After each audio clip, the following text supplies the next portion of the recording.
What is the meaning of life? That is why you all do CrossFit, my friends. To find meaning, to find understanding in your body, your mind, and your spirit.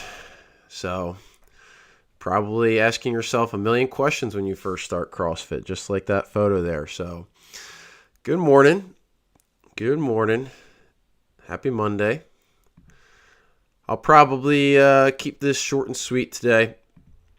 Have a few things I want to go over other than the digest, what's happening in the CrossFit world and with our weekly programming. But I do want to tackle this question about the notion of 21-15-9. And if you've been doing CrossFit for a while, or if you're fairly new, this has a significant meaning to you, a very special meaning of numbers to your fitness journey. So it's just something to ponder. I'll kind of generally answer what I think about it, but just know that it's a great time to be a CrossFitter, y'all. It's a great time to be a CrossFitter, great time to be in this space, great time to, whether if you're on this journey for a long time and still continuing, great. If you're new, even better. But or if you're somewhere in between, and maybe you're someone who's fallen off the CrossFit path, and maybe you jump back on the train, or maybe you're someone who's left and maybe missing it a little bit. Just know that there's a lot of good things happening, both within the ecosystem of CrossFit and within the MFP community of CrossFit. So, let's get started. The digest. Okay. Well, coming back to CrossFit Journey, no matter who you are, and this is just a very simple message that we try to bring about every week. It's just getting in. I know the whole just show up motto, it's very bland, but it's very powerful. And especially as we transition from the fall eventually into the winter, statistically, it's sometimes more difficult to make those commitments to getting into the gym, waking up, and that ability to, I can just go back to sleep. Or if it's the end of the day and you're feeling maybe a little dragged out, you could easily just,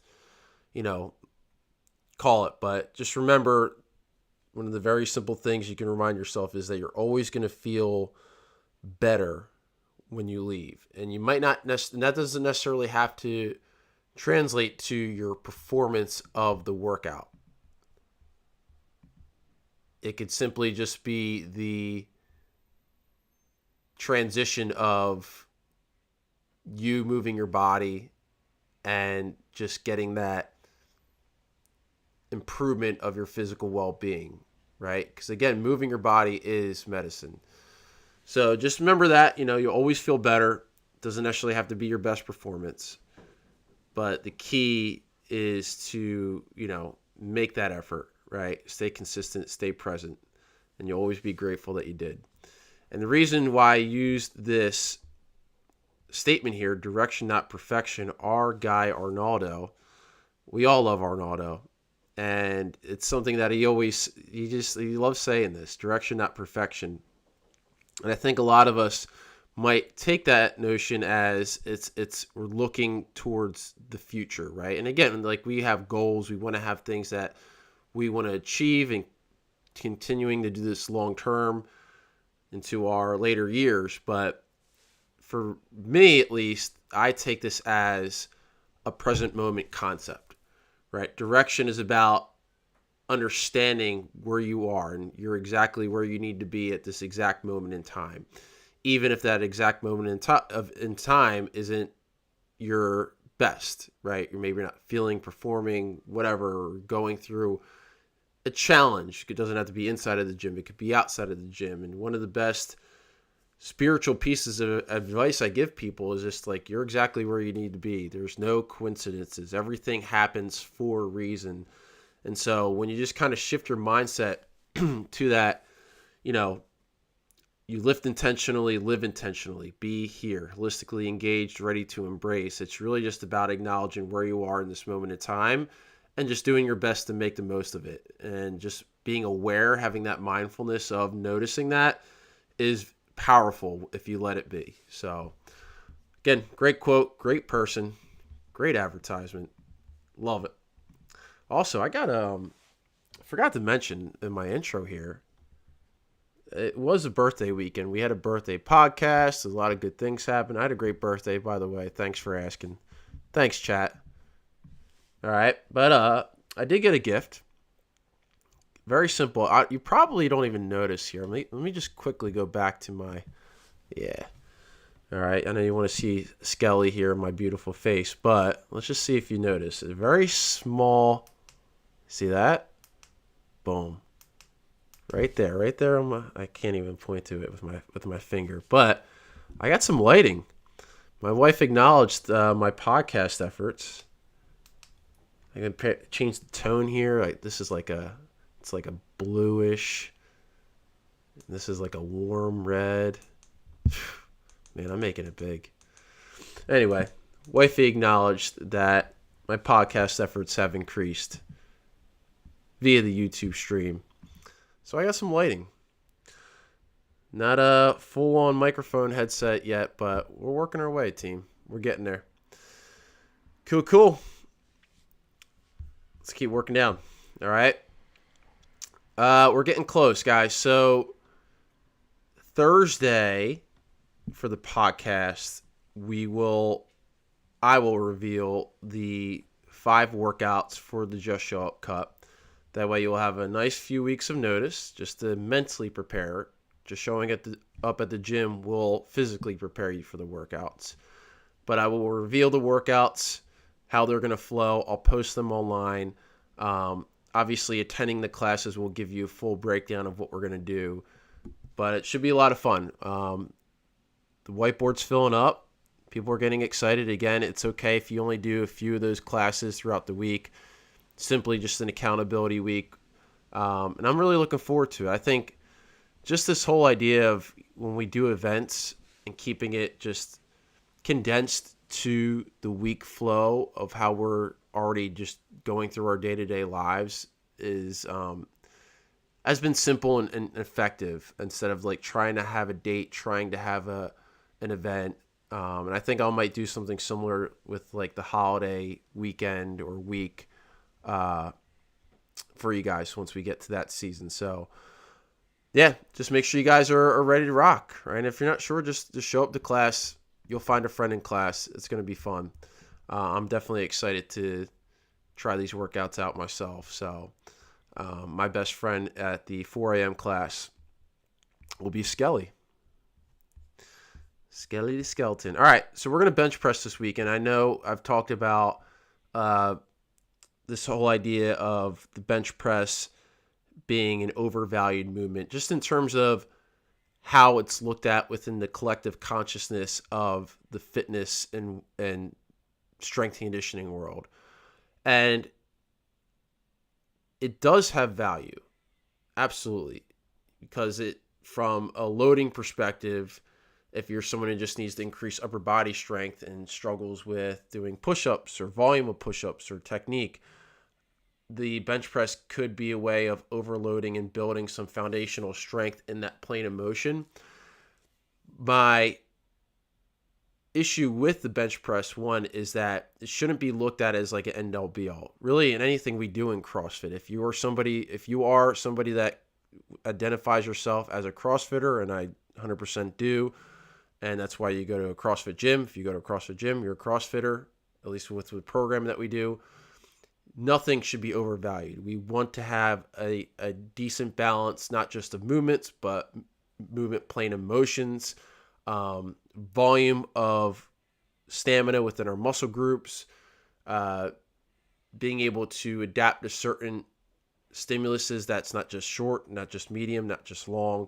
We want to do it all. So again, it just becomes this pedestal type of movement, top of the pedestal when it comes to how we look at the bench press. And I prefer dumbbells, one, because I just know that they are much more effective for shoulder stability and shoulder range of motion, because you can pull the dumbbell past that 180 degrees across the chest, and you can get a little bit of a deeper range, which could be more effective for strengthening and lengthening. So a little bit of mobility at the same time. And it avoids this internal rotation. So you see this cue right here, watch your elbows, right? Keeping your elbows roughly at 45 degrees as you lower, or maybe even tighter to the body. If you're somebody who has shoulder impingement or shoulder problems to begin with, you definitely want to be mindful of bench pressing with your elbow position, because that's going to directly affect how you're going to feel that in the shoulder, particularly the next few days. So we'll talk about it, and just something to be mindful. Doesn't mean I don't want to ever program a barbell bench press. There is value to it, but it's not something you're going to see as often maybe as some other movements or a variation of a bench press that you'll see. So these are 4 really good cues Coach Joe put up here that we usually talk about. Like, it's not a upper body movement, it's a full body movement. The bar path with your efficiency of the movement makes a big change of how you're going to feel that. Elbow position for your shoulders, for stability. And then obviously with any strength movement that we do, your breath, your inhale, your stability within the diaphragm will significantly change how much force you're able to produce, especially when you press up, because we're going to do a 3-second lower. We're going to create that tension from the breath, and then as we exhale, we touch the chest, we're going to drive it back up. Not just for bros. All right, get your morning show work in from last week. I talked about some really cool concepts I'll continue to articulate on today. And we had a fun birthday podcast, so happy birthday, Coach Joe. Turned big 30. It was a fun one. Talked about this last week. You guys can support. Just make sure you guys go to the link. Stories in the Stacks is coming up. Again, we got our full nutritional work here on the page. So if you guys want any other insights with nutrition, you guys can go follow Coach Amy. Give any sort of inquiries or questions within our Facebook group. And if you're matchy-matchy, this was a really big theme last year with members wearing same colors or whatever in class. So, take a pic, post it on the page. I think we had another one today, right? Yeah. Look at that. Look at Rob. This is post-workout too. Who's that guy right here? Miss a good photo bomb. Photo bombs are the way to go. I'll tell you what. That's how you make some entertainment here. All right, CrossFit. It's a great time to be a CrossFitter. So there's a few things happening within the CrossFit world. Particularly this week, they're going to start a new campaign. So if you've been following through with the podcast and everything we've been talking about, in that commercial I play once in a while, that CrossFit is a cure campaign. It was really a stepping stone for how the brand is starting to continue to identify itself to the CrossFit ecosystem. And what that means is coming back to what we say, its roots. And the roots of CrossFit is, one, it's a inclusive program. It's a program, fitness, health, wellness program designed to accommodate anybody. But the challenge of that is it's not for everyone, right? It's not for everyone because it's so diverse. It's challenging. It's hard, even for those who scale it, even for those who modify it. It's designed to be like that. Now, again, you're not going to walk out of every class,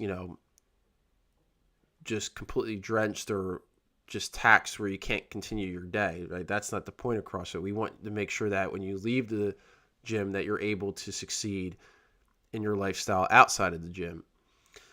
But when it comes to the physical development, we are standardizing. And this is just a continuing thing we talk about, this whole standardizing of what is fitness? What does it mean to reach your full potential? And CrossFit is the brand, the methodology that has done that by far. No other brand, I will continue to say this, or methodology or workout or camp, boot camp, whatever you call it, is going to be able to standardize the way CrossFit is, because it's the standard is the standard. That's how they say it. So just one thing I just wanted to share was just like the new campaign is they're coming back to now this whole Forging Elite Fitness.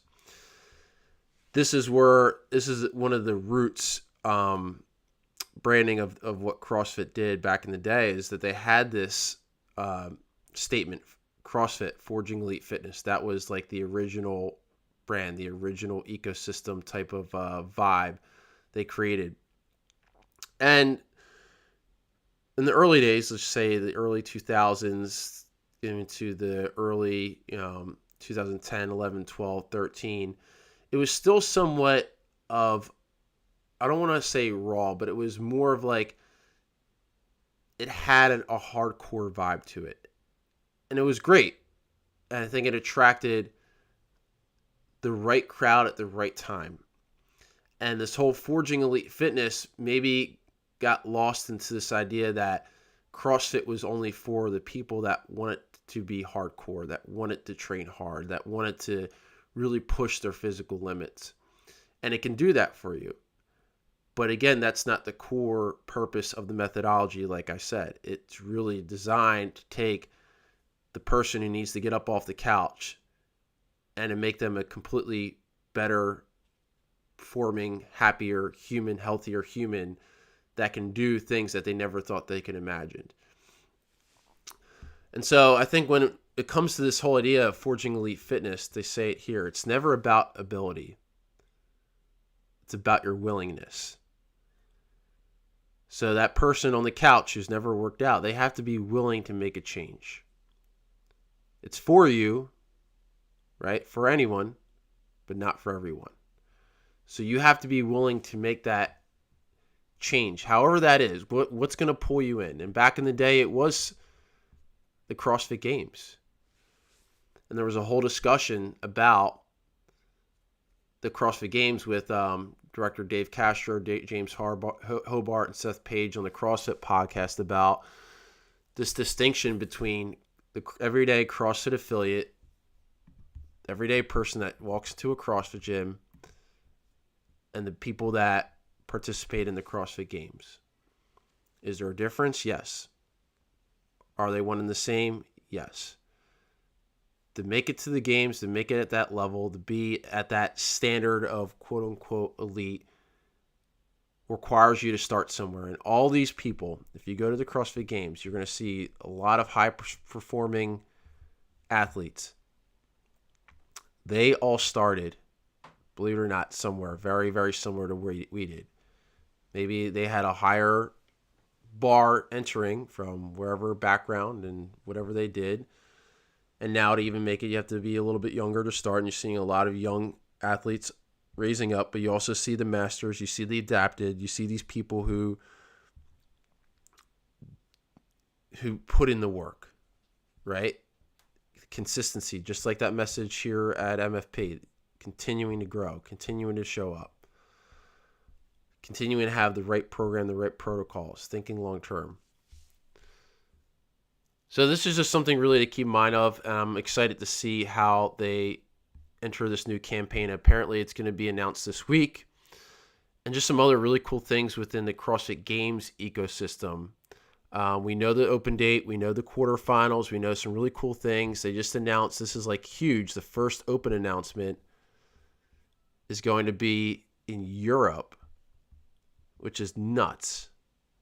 Like, that's going to be awesome because Europe's just is up and coming too with CrossFit affiliates in Europe, Asia. Australia is already huge. Second one's going to be at the National Guard. Third one we talked about already at Wadapalooza. So, like, this is just awesome that there are no other year like this before have they started to announce stuff this early and to make a change and to show that, you know, like, we're ready to grow the open. And even if you were at CrossFit MFP, right, we didn't do the open signups last year because it was kind of like we want to see how this develops, how this grows. What's CrossFit going to do? How are they going to rebrand or not rebrand, but re-identify themselves within the community. And I think this is really huge. So I'm excited to sign up and get our group ready for the Open next year. Yeah, even if you go to just the regular CrossFit space. And just to clarify, right, there's the difference between the everyday affiliate and the CrossFit Games. Like, yeah, there's some extremes, but we differ by degree, not kind, right? That's what Greg always said. And just having that mentality, right, of knowing that what we do in the affiliate and what the games do, we're still one. Even if ever the games just had to become its separate entity, which is not, they're still the same. The methodology, the training, the affiliate, it's just an expression, a higher expression of what we do at the gym every single day. And I highly recommend to follow CrossFit. The media stuff has been outstanding. We're doing toes to rings today. Just look at this, right? This is what arch and hollowing should look like. This is what we teach at MFP, by the way. This is how you do this. We were working on the rings today, right? Head through, pull, nice long arch, the tension you get from a long arch. Now, there's some ways you can strategize efficiency. Notice she does the full gymnastic kip, toes to bar, where her legs stay straight the whole time. You could do that with like a knee tuck and kip, but that backswing there stays long, always. It's about your lat strength, upper body strength, stuff we were talking about today. Anyway, there's some good stuff. I wanted to share another video talking about this whole idea of standardizing. Holy shit, this triggered me. I even commented on the barbell spin about this triggering me. So the standard is the standard. So I'll just play this video. This is why it's a great time to be a CrossFitter. 12 more reasons why CrossFit is the best. You're seeing an uprise of they're not other methods, because these all are basically derivatives of what the CrossFit methodology is. Regardless if they put themselves in their own methodology, it started from where the standard is. And then they basically have a I don't want to say washed up, but a watered down version of CrossFit methods. So you see High Rocks, which is, again, these are all great. You see DECA, you see the races, the events, and now you have this thing called Burn Body Boot Camp, and they're doing these Burn Body Athlete Games, which is basically a mock-up of what they're doing with CrossFit. But again, you'll see why the standard is the standard.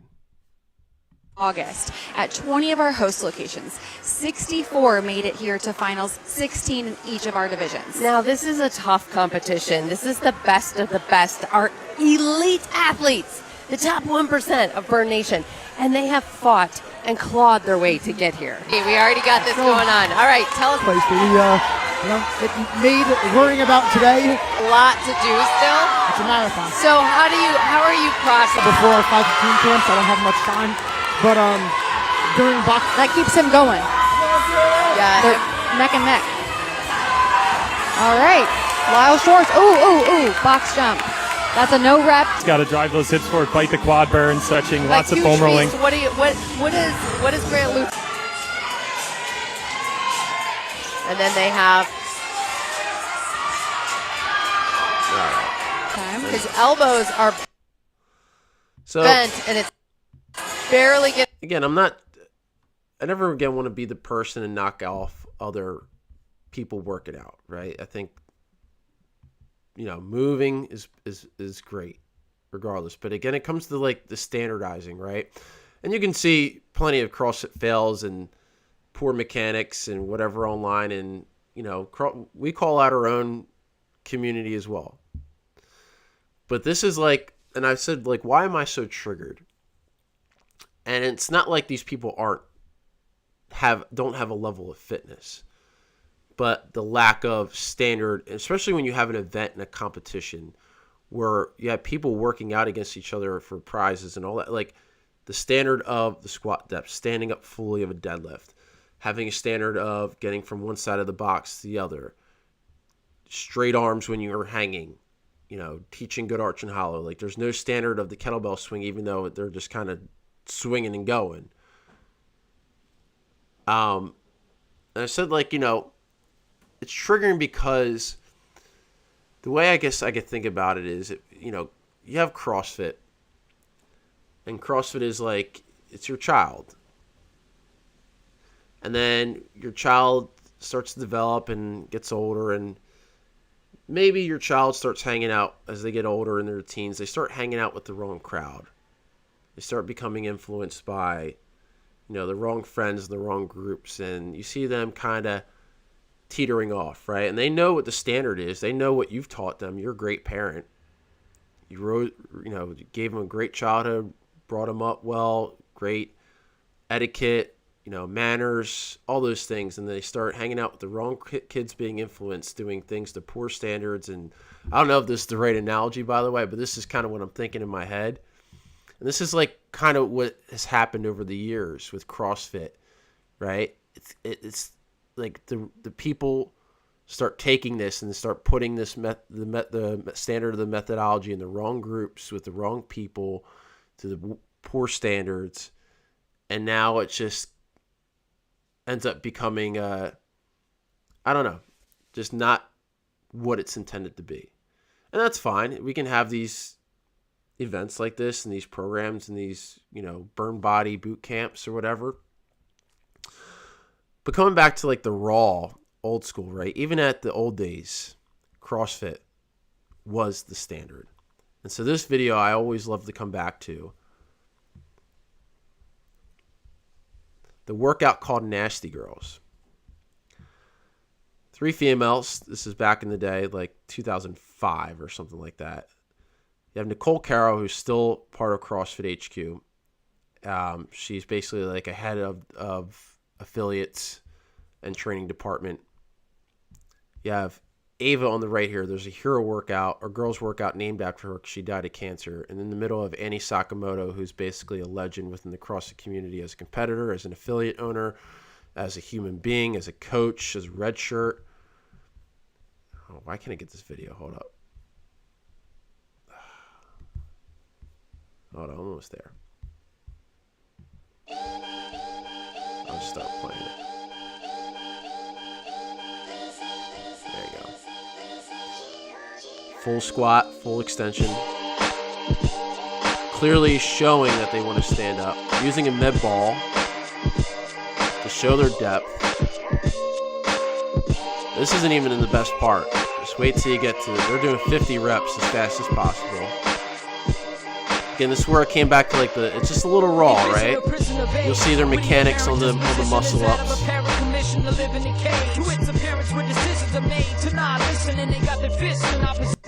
Recondition your brain till you convince you can't change. Understandably wishing family tradition won't land you in a position where you feel in the rain, lonely without a home, cause now your child's grown, wearing a milestone like it's the only tie I own, crying when you're alone, hoping that God forgives you, wondering if your kids do. No one should have to live through the violence that you've been through, the fight that's still within you. Could call you a father, but couldn't really ever call you a friend. You worked hard to provide a home for good living, and you figured that's all that you really had to give them now. If you don't know much, know this: all work, no play, all cry, near miss, huh? Hear me, sleep. I'll even be a little critical though. Some of those elbows on the lockouts on the muscle up, but keep in mind this is the very early days, and like. First of all, the idea of like in the fitness communities of females being that badass, muscle ups, fucking hang power cleans at 95 pounds was heavy back in the day. Now the standard for that is like that just should be a standard moving weight for at least a games athlete. But even in our regular affiliates, like that's our standard: 135 male, 95 female, and. We're practicing like strict muscle ups today at the gym and going over the strict pull, the strict push, having a standard of 5 reps strict pull and push equals 1 strict muscle up, at least having the capability, upper body strength. I don't know. So just something about that just comes back to like, obviously some of the movement needs to be refined in terms of efficiency, right? The great thing about the methodology is that it evolves off of three things: mechanics, consistency, intensity.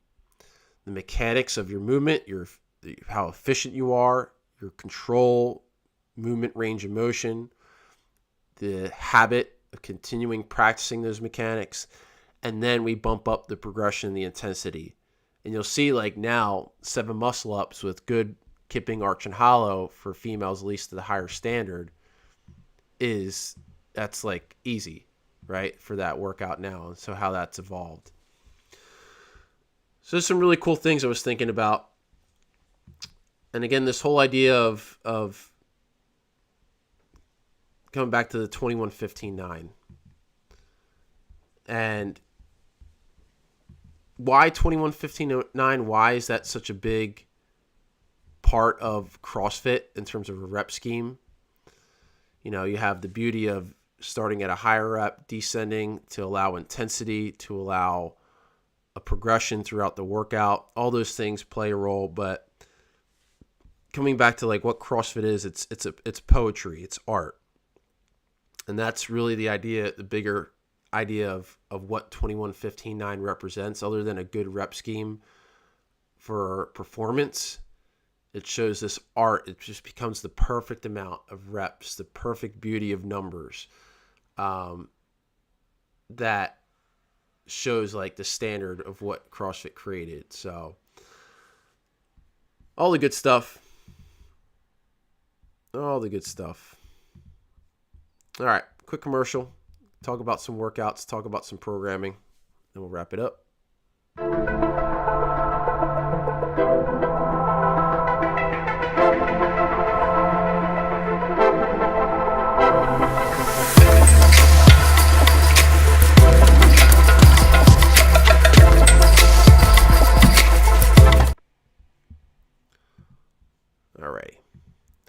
All right, going to talk about the workouts here from last week. Just quickly brush over these because we are making a few transitions, particularly if you notice the skill development, a few less components, maybe just like 2 quick components, and just allow you to really dial in some of those things. I think my goal here moving forward, especially as we get into the winter and we prepare for the Open, is that we're going to really dial in some specific skills, particularly bodyweight gymnastics, upper body pressing, whether if it's dips, handstands, upper body pulling, pull-ups, ring, bar, different variations, kipping, not kipping, strict, are all going to be worked on in terms of the programming. So we'll see a lot of that. We'll continue with plyometrics and jumping because that has a ton of value when it comes to total body awareness. I didn't really necessarily like the intervals last week. Personally, I just think it was tough to get you guys to learn how to go from those quick transitions. I think everyone got a good stimulus out of it, but going from the jump to the snatch to the wall walk, maybe a little bit less jumps, maybe some less burpee dumbbell snatch. The goal was to get a round per 2-minute AMRAP or intervals, and I think that was really hard, so maybe I should have changed some of the numbers a little bit. But I thought it was good. I think it's a very simple flow in terms of what we'll see, particularly maybe when the Open comes around. We're going to see jump ropes. We're going to see get upside down, get up and off the ground, maybe some variation of a devil's press like this with the burpee week. Even though I call it a burpee dumbbell snatch, sometimes it's called a devil's press. So, yeah, I think it was maybe a little bit more underwhelming compared to last week's, but I think at the start of the week, that's a good fit for the flow. Because Tuesday was pretty tough. We did the burpee to the target and the hang squat clean, and just that combo. Really, after a few rounds, like you're like, damn, I'm a little bit in the pain cave, because just those two movements themselves demand a high cycle rate because they utilize multiple components of the total body. Your heart rate's going to spike a little bit. And I think everyone did a good job in terms of loading the weight. 9 rounds definitely did a good a good number on everybody. I think a lot of people may have to scale the number down to maybe 6, which is fine. But yeah, I liked it. It was simple, effective, got people moving, got people to push a little bit. It was like a 1-to-1 work rest. So it really only worked out for like, 10 to 11 minutes at most. But you notice like how much you fit in versus if you just did a 10-minute AMRAP, you maybe have done, 3/4 of the amount of work that you actually accumulated. So that's the one reason why we continue to work these intervals, especially on these Monday, Tuesdays, because it's allowing you to learn a lot about intensity, strategic breakups if you need to break up, and just kind of being consistent with some technical efficiencies, right? Because we're creating that standard of mechanics, and especially when we have barbell movements like this, it's good to have repetition at lighter loads, especially after you go a little bit heavier, so you get that potentiation, you get some good work in there. So that was a really good flow on Tuesday. I did like that a lot compared to Monday. Yeah, and I wanted to bring the sandbags out. We haven't necessarily worked the sandbags as much, so I want to at least get a sandbag workout once every 2 to 3 weeks, maybe 2 every 2 to 3 weeks. And it was just a super simple sandbag flow just in terms of hugging and carrying. But again, here you see that 21-15-9, like the art of the program. And it was just with one movement, right? So if we had like thrusters and pull-ups or whatever, right, the cycling rate is a little bit quicker. So when you have 21-15-9 burpee pull-up, that's a decent amount, right? Doing one rep takes about 5 seconds, whatever progression that you're doing. So thinking about how the art of the programming works with this, you want to pair that up with a movement that you can kind of cycle through pretty quick, so just picking up the bag and carrying it. And I like this combo. Everyone did a really good job of finishing on time. I think the stimulus of the descending rep scheme, if I went like 9, 15, 21, again, some people may have lost that push of intensity from the descending rep scheme. Yeah, and I liked it. It wasn't the most challenging workout, but it definitely became fatiguing, especially on like the hips and the low back with the volume of sandbag carrying, which I wanted. I was like, hey guys, just remember your lower back is just like any other fatigue you're going to get from your shoulders or your quads when you do any other workout. But it just kind of, when sometimes when the back does tighten up and lock up from that volume, it's sometimes hard to continue moving. So it's good to build that stamina there. Brought back the bike for longevity WOD. Single leg burpees was successful. I really enjoyed the single leg burpee, to be honest. I think it's just a great neurological tool. But again, coming back to like the whole adapted mindset, it gives you a much more appreciation of the lower limbs. This was a nice one because I feel like on last Friday, it became more of a strength skill versus the metabolic conditioning effects, right? When we get that with the running a little bit and just continuing to move, and your heart rate will spike when we do the strict burpee jump overs. And again, I changed that number to 8 because I was like 12 might be too much, and I think 8 ended up being perfect. So this was the original version of it. And I really liked how the offset work. I think when it comes to like offset pull-ups and how they're utilized, I think the way they were used with this workout was perfect because it really allowed you, especially on one side of your body, like you really get to feel like that one side pull, especially with the pronated side, with the palm down. You really get to feel a good upper body pull in that, and allows you maybe to notice any unilateral or any symmetry issues that you might have. I might be pulling a little bit better on one side versus the other. So I think I'll bring those up again at some point for some strict strength and allowing us to get some progressions. Overhead squat, again, just the master movement. I like to throw it in there. It was 4 reps, again, a hard number to gauge. But, I think everyone figured out the right amount of weight. And again, you have that 32 minutes, the rounds that you get, you can build it up, challenge it as you go. I particularly like it with tempo, just because you really get to spend more time at the bottom of the squat. All right, and then we finished strong here on Saturday with some aerobic intervals. And the way I put this was like, aerobic doesn't have to be going for long runs, even though zone 2 and steady state is great.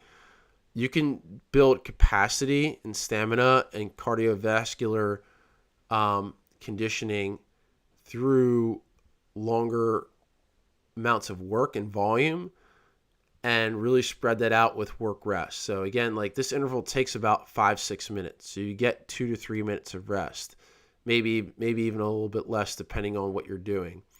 So I really enjoyed that. I liked how that flowed throughout the workout. Everyone did a really good job of finishing the burpee week with the regular burpees. I changed that number to 18. I changed the bike number up. I changed the pressing a little bit there with the numbers, and what I changed it to was a little bit more efficient. So I was definitely happy to see the classes pack up on Saturday and attack that workout. That was fun. So we'll continue these 40-minute clocks on Saturday. You'll see next Saturday, as I show you here, as a little preview. So this week should be fun. There's no theme, no burpee theme, or really any general theme. It's just continuing the type of work that we're doing with the intervals. Now, a new, challenge I would say is like this is a 7-minute work with an interval, only 2 rounds. So we haven't done intervals like this. It's been a little bit more rounds, less amount of time. So can you maximize that time you have with wall balls to really get those reps in? I put the 2 sets max. Can you try to challenge yourself with big sets? But I didn't make that a mandatory thing. And again, coming back to like some strict gymnastics, upper body work with the muscle up, like you showed you with the Nasty Girls workout. So this is a fun one. Everyone did a really good job of getting to the wall balls. I think this whole idea of heavy wall balls throughout this phase will start popping up, occasionally. We'll get a little bit more work here with power snatching heavy tomorrow. So I think that'll be fun to see how everybody can gauge with like quick singles versus like we've been doing like barbell cycling, fast reps, light. So now we are going to transition to like heavy reps, but still with like pick it up and go. So we want to have that variance, right? You want to be able to light, smooth, quick, efficient, and also moderate to heavy, quick, efficient, but in a different cycling rate. I drop, reset, regrip, get tight, get active, drive to the legs, get the bar up. And we have a new unique variation of picking up the sled tomorrow, which I'm excited to show you with the forward facing. So be prepared. That's going to be fun. Not my general idea. It's from a competition I was watching this past weekend at CrossFit Crash, and I really like this progression of dragging the sled. I said maybe we wouldn't do burpees for like another 3 weeks, but yet we're going to do a burpee deadlift with the dumbbells. Not as much as a burpee as it is a pulling and posterior chain. So I will just tell you this, Wednesday, your butt is going to be on fire after this workout, especially with the lunges. All right, getting some midline work. We're doing a fun PVC flow on Thursday, so we're going to have a unique twist to using the PVC pipe. The barbell bench, like I said, it's coming out on Friday. No really high skill things here except the jump rope. And again, can you manage your sets, your movement, your efficiency to be within a work rest within those every 6 minutes and 20 seconds? I know 6 minutes and 20 seconds is a funny number, but if you do it, multiply it by 6, I'm pretty sure it ends up being I could be way off actually with this. It might be 5 rounds, but whatever. Yeah, it's pretty sure it's 5 rounds. I'll change that. See, look, I fuck up my math all the time.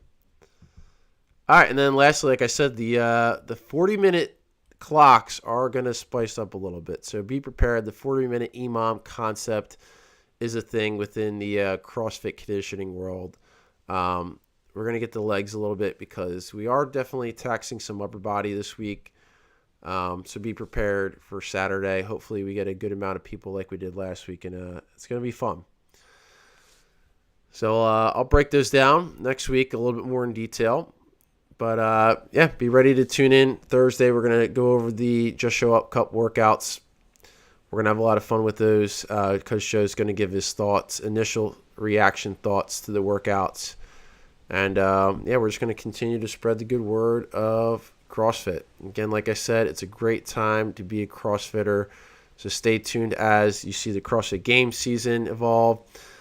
You know, whenever you see 21-15-9, just know that it's the goodwill of the CrossFit world. So, all right, that's all I got. Have a great Monday. I said I would keep this short, but here I go. Just talking. So, anyway, thanks for tuning in, everybody. Peace out.